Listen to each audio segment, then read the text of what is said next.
Hello friends, आज की इस वीडियो में एक जजमेंट के बारे में डिस्कस करेंगे जो कि जीटीए के रिगार्डिंग दी गई है। यहाँ पे कहा गया है कि जीटीए अगर कंसाइनमेंट नोट इशू नहीं करता है तो वो जीएसटी की लायबिलिटी से एस्केप नहीं कर सकता। यानी कि वो अगर कंसाइनमेंट नोट इशू नहीं करेगा तो वो अपने आप को एग्जेम्पशन के अंदर कवर नहीं करा सकता। सो बेसिकली जो जजमेंट दी गई है वो उस बेसिस पे ली गई है कि यहाँ पे जो आरसीएम का नोटिफिकेशन है उसके नीचे ही एक जीटीए की डेफिनेशन दी गई थी। वहाँ पे लिखा गया था कि GTA is the person who is transporting the goods and simultaneously issuing the consignment note. So consignment note जो कि आपका जो बिल्टी होती है या फिर और कोई भी document by what ever name code आप कह सकते हैं।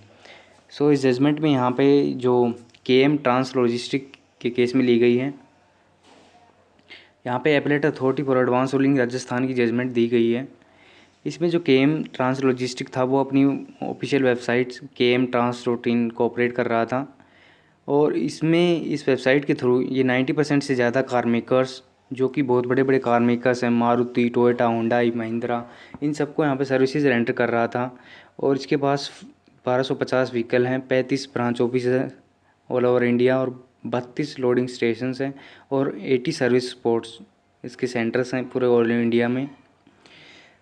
सो फ्रॉम दिस द जो appellate authority for advance ruling उसको ये क्लियर हो गया कि ये जो बंदा है ये किसी अनऑर्गेनाइज सेक्टर में तो काम नहीं कर रहा, क्योंकि इसका जो नेटवर्क है वो vast network all over India है और they are providing the services to various manufacturers of motor vehicles. Maruti को सर्विस दे रहे हैं, टोयोटा को दे रहे हैं, हुंडई को दे रहे हैं।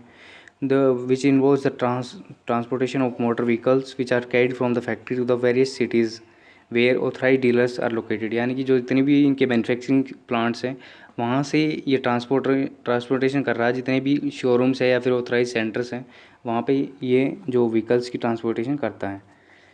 सो in this process of transportation जो ये ट्रांसपोर्टेशन कर रहा है उसके अंदर दो सर्विसेज आ सकती हैं, या तो जीटी की सर्विस आएगी या फिर वो रेंटल सर्विसेज आएगी।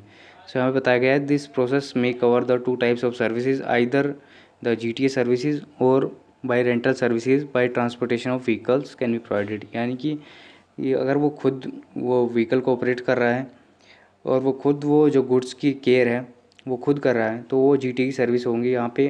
लेकिन अगर वो उसने भी सिर्फ व्हीकल दे रखे हैं और जो भी ऑथराइज जो भी मैन्युफैक्चरर्स हैं, मारुति हो गई या फिर टोयोटा हो गई, अगर वो खुद ऑपरेट कर रहे हैं तो वो रेंटल सर्विसेज के अंदर कवर किया जाएगा।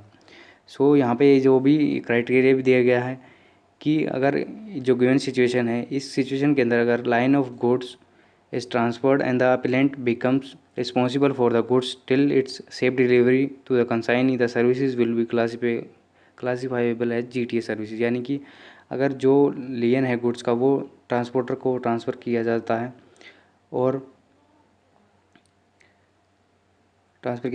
जो सेफ डिलीवरी है उसकी रिस्पॉन्सिबिलिटी जीटीए की है, तो ये सर्विसेज को यहाँ पे जीटीए सर्विसेज कहा जाएगा, ना कि यहाँ रेंटल सर्विसेज कहा जाएगा।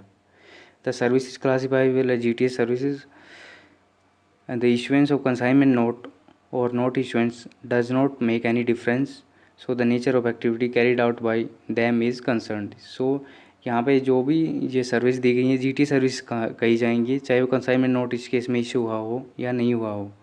सो mere non issuance of consignment does not make entitle for the exemption from payment of GST. यानी कि अगर आपने कंसाइनमेंट नोट इशू नहीं किया है तो आप जो भी जीएसटी लायबिलिटी है उससे एस्केप नहीं कर सकते।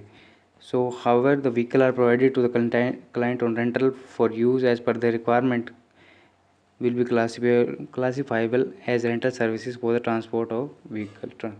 सो अगर वो जीटी सर्विस नहीं दे रहे हैं तो अगर वो रेंटल सर्विसेज दे रहे हैं तो रेंटल सर्विसेज के अंदर कवर्ड होंगे। सो जो फाइनल जो यहाँ पे ई बिल के बारे में डिस्कस किया गया था, ई बिल के अंदर जो डॉक्यूमेंट नंबर है वो वहाँ पे जीटीए का जो बिल्टी नंबर होता है या फिर जो कंसाइनमेंट नोट नंबर होता है वो इंटर होता है। तो यहाँ पे एप्लीकेंट ने ये भी कहा कि ये जो जीटीए जो ई बिल का फॉर्मेट है उसको चेंज किया जाना चाहिए, क्योंकि हर एक केस में जो जीटीए है वो बिल्टी इशू नहीं करता है। तो यहाँ पे ई बिल के रिगार्डिंग भी डिस्कशन हुआ। So in about discussion the appellate authority find that the services to be provided by the applicant liable to payment of GST। जो भी आरसीएम का नोटिफिकेशन यहाँ पे notification number 11/2017 central tax rate read with the exemption notification under the service relating to transportation of goods, यानी कि GTA services की liability है अगर वो GTA सर्विस क्लासीफाई होती है, लेकिन अगर वो रेंटल सर्विस यहाँ पे डिसाइड होती है तो वहाँ पे रेंटल सर्विसेज के अंदर ये कवर की जाएगी। Thanks for watching.